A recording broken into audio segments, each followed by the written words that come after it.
Hello, students. Today we will read NCERT Chapter 1. The fun they had, one Maji even wrote about it that night in her diary. On the page headed May 17th, 2157, she wrote, "Today Tommy found a real book." It was a very old book. Margie's grandfather once said that when he was a little boy, his grandfather 2024 to 25, Ned Attic, a space just below the roof, us contemptuous. Something is showing you think told him that there was a time when all stories were printed on paper. They turned the pages, which were yellow, 6/16, crinkly, and it was awfully funny to read wow, that stood still instead of moving the way they were folded so lean. Supposed to on a screen. And then when they turned back to the page before, it had the same words on it that it had when they read it the first time. 2. Gee, said Tommy. What a waste. When you're through with the book, you just throw it away. In guess. Our television screen must have had a million books on it. And it's good for plenty more. I wouldn't throw it away. Same with mine, said Margie. She was 11 and hadn't seen as many telebooks as Tommy had. He was 13. She said, Where did you find it? In my house. He pointed without looking because he was busy reading. In the attic. What's it about? School. As a storeroom 3. Margie was scornful. School? What's there to write scornful about school? I hate school. Margie always hated school, but now she hated it more than ever. The mechanical teacher had been worthless, giving her test after test in geography, and she had been doing worse and worse until her mother had shaken her head sorrowfully and sent for the county inspector. 4. He was a round little man with a red face and a whole box of tools with dials and wires. He smiled at Margie and gave her an apple, then took the teacher apart.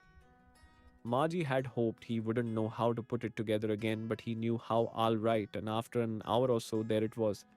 A girl large and black and ugly, with a big screen on which all the lessons were shown and the questions were asked. That wasn't so bad. The part Margie hated most was the slot where she had to put homework and test papers.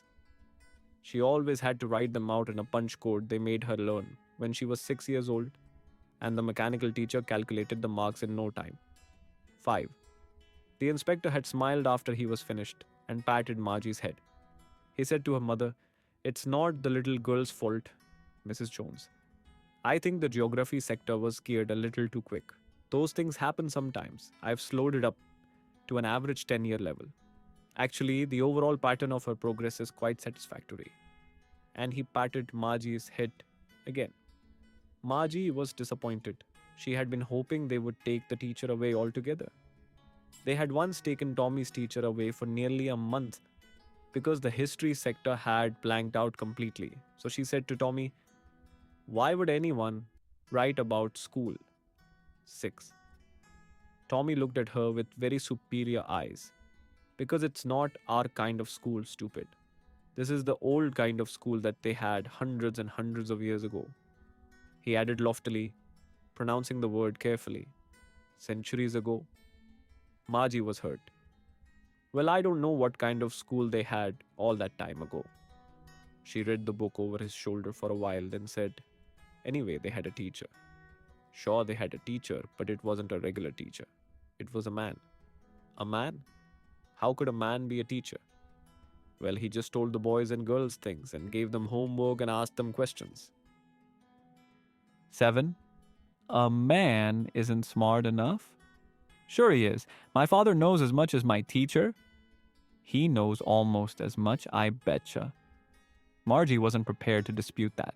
She said, I wouldn't want a strange man in my house to teach me. Tommy screamed with laughter. You don't know much, Margie. The teachers didn't live in the house.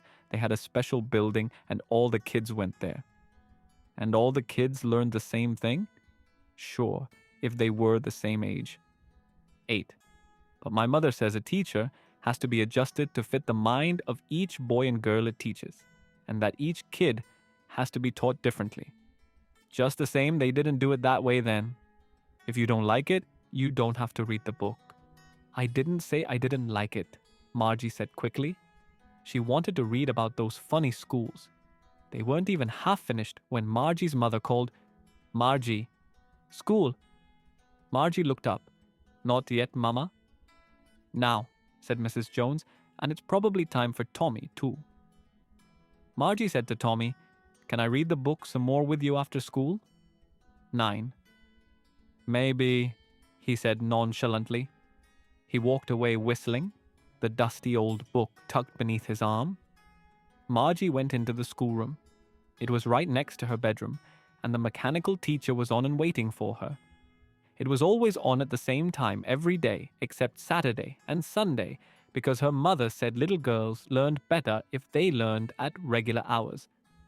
The screen was lit up, and it said, Today's arithmetic lesson is on the addition of proper fractions.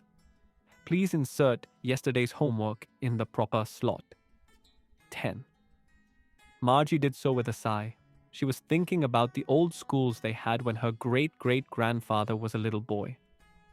All the kids from the whole neighborhood came, laughing and shouting in the schoolyard, sitting together in the schoolroom, going home together at the end of the day.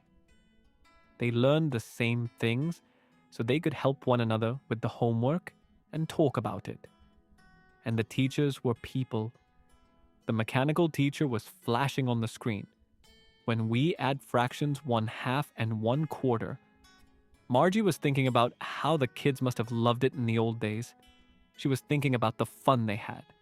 Thanks for watching. Subscribe for more educational content.